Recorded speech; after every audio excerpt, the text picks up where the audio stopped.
We are joined by Karyn Parsons.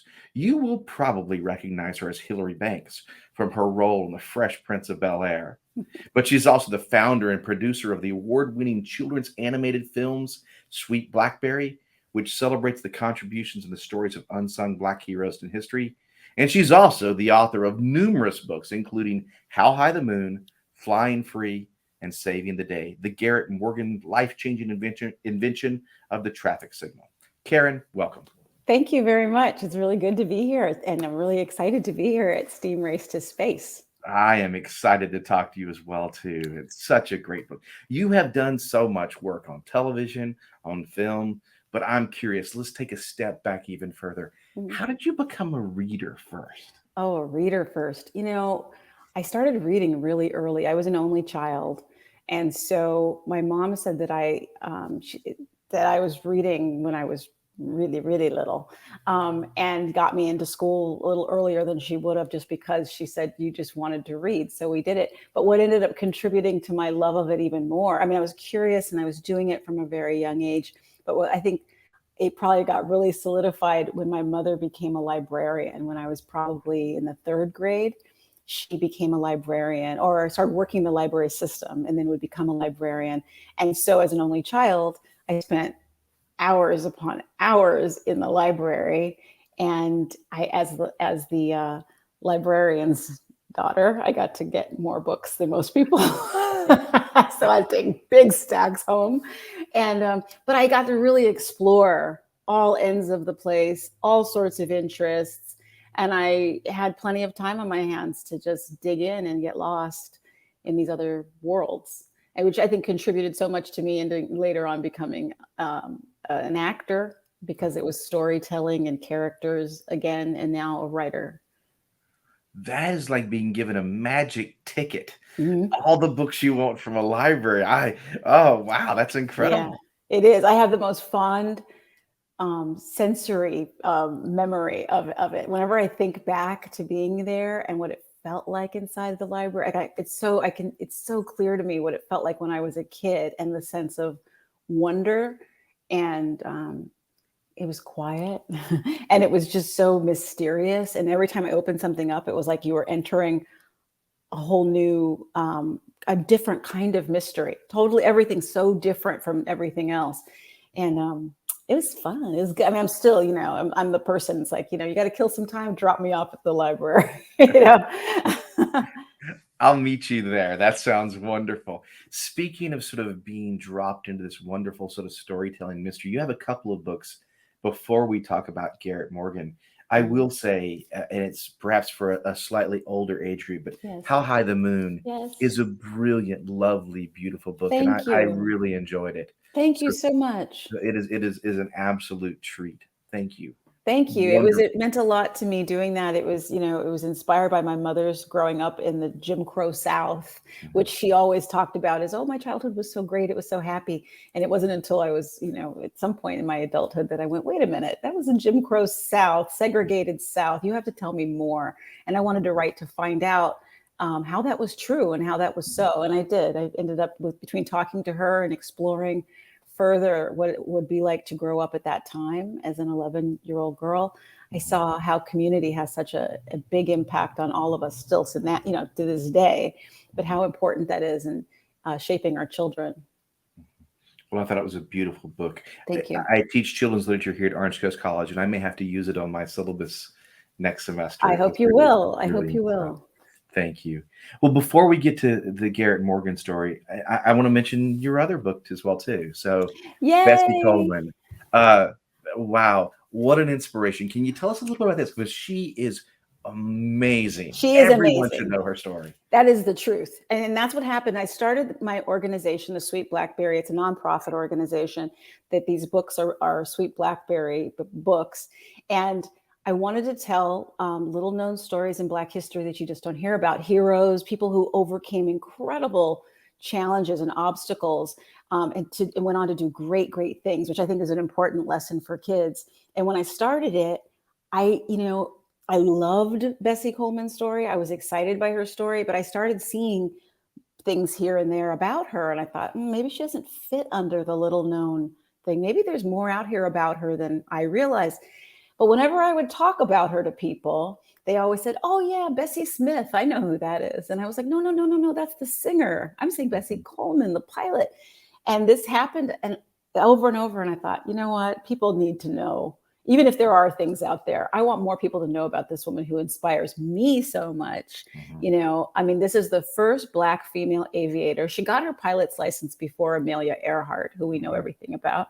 No one she was half Cherokee, or I think a quarter Cherokee, and African American, and nobody in the United States would teach her how to fly because she was a woman and she was this woman of color. So she got sponsorship.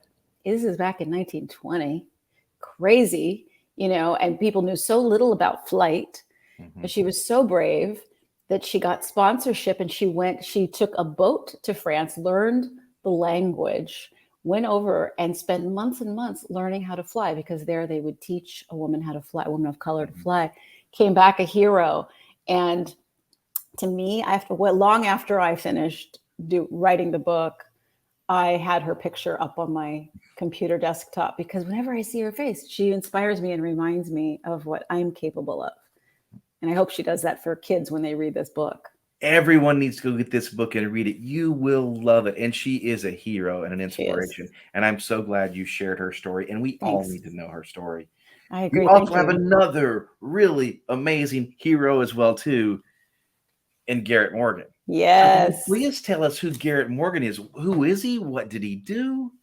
Garrett Morgan is one of these incredible people out there who invented so many things we take for granted every day, little things in our lives. But one of the things, what I wanted to cover in the book, which I think is really important, especially for our young readers, he's the inventor of the traffic signal that we rely upon. There have been different incarnations of the traffic signal, but like for instance, there's the red, yellow, green. His mechanism that operates that red, yellow, green, most importantly the yellow, instead of just going stop start stop start, he came up with that mechanism that we use to this day, not the colors themselves, but the actual, he Mhm. thought that through and realized the importance of it and came up with that. And I think it's amazing that a man who, when things were so difficult for Black people at that time in this country, was able to still figure out how to draw that up and to successfully patent it Mhm. and get this machine out there that we use to this day and we rely so much upon, but we often don't think about where it came from and who may have come up with it or why.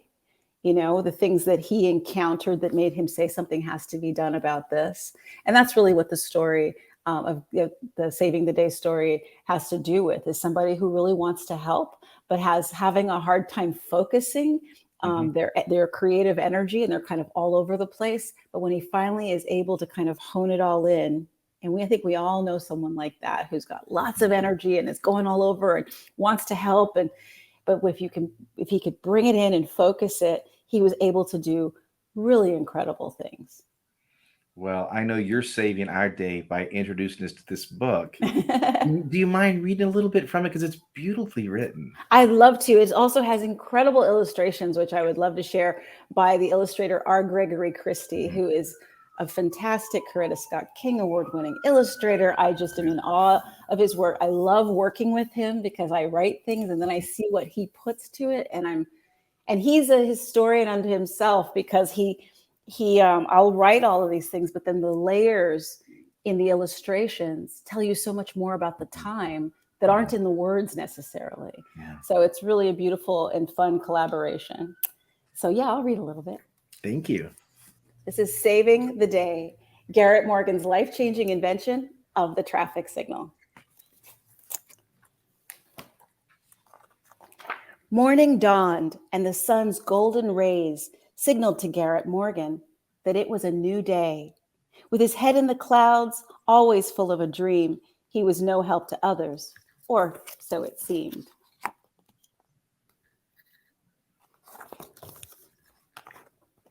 His brothers and sisters worked the house and the field, but Garrett's talents had yet to be revealed. Oops, get over here. There it is. He'd spend time alone, long walks he would take, his mind imagining new creations to make. In the middle of the road, a wheel lay on the ground. I know I can use that. So Garrett bent down. But sometimes his dreaming got him into trouble. He wouldn't watch where he was going, his mind in a bubble.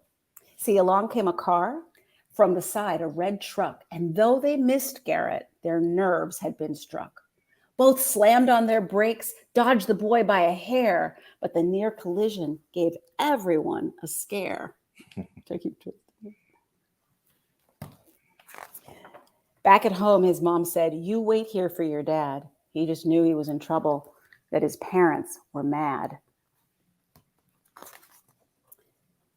You have a great mind, imaginative, keen, ready to create new from what has not yet been seen. Yes, you have a great mind, but could do even more. A tutor in the city could help your dreams soar. This decision was hard. We don't want you away, but it's for your own good. You'll understand one day. Then Garrett's mother pulled him close and she said, "But always remember this, son. Keep this in your head.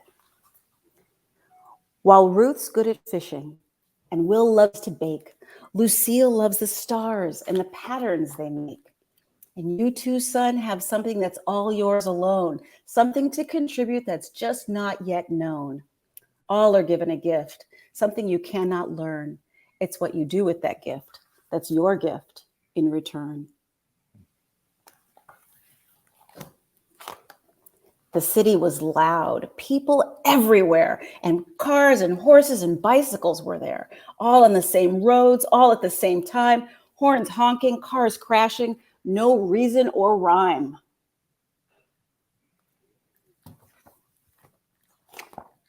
Garrett studied hard, and when his lessons were done, he found a job doing something he found fun, fixing sewing machines with their rotors and springs and gears and buttons. Made him think of many things. His mind churned and churned with new ideas to invent. Some drew attention, some helped pay the rent.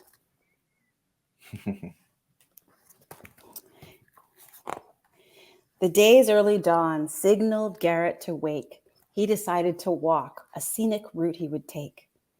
The grass, sparkling green, had just been cut low. Garrett longed to run through it. He decided to go. But just as he started, a white car whizzed past, heading for the crosswalk and going quite fast. Then he heard tires screech and someone yell, "Stop!" A horse and carriage were approaching. He could hear the hooves clop. But the horse kept on going, didn't even slow down. Garrett ran fast to warn them, but soon heard the sound. First a crash, then a boom, then the horse whinnied high. When Garrett finally got there, he tried not to cry. Though everyone was okay and the horse would be all right, he'd seen too many wrecks. It was a terrible sight.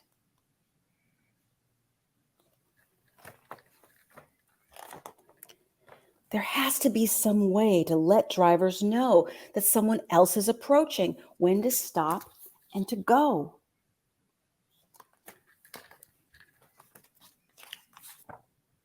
But as Garrett wandered home, ideas in his head flowing, he forgot to pay attention to just where he was going. He stepped off the curb. The bike signaled, no doubt. He saw a bright light and then he went out.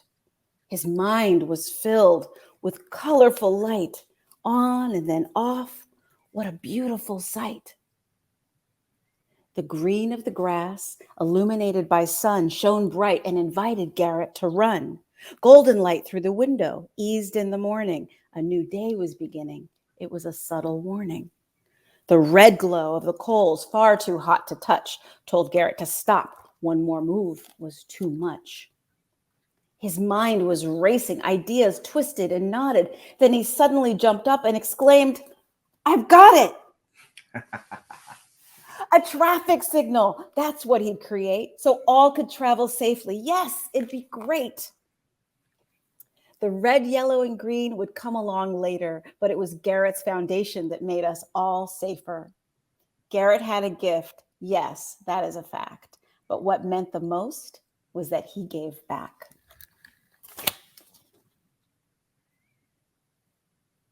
The end.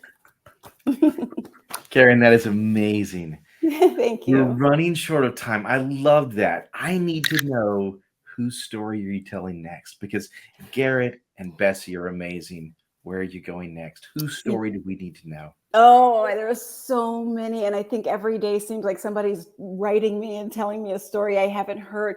I have a couple contenders right now. I don't want to say which ones they are, but they are, needless to say, they are remarkable people. And I can hardly wait to get moving on one of these stories in the next week, actually, to start getting it moving. I mean, I've been researching both of them, but one of them I'm going to start writing next week. Well, that is a wonderful mystery, and I can't wait to find out which story you tell next because they're wonderfully important. So Thank you. They really are. And I'm glad you appreciate them. And thank you for the opportunity to share them today. Karyn, thank you so very, very much.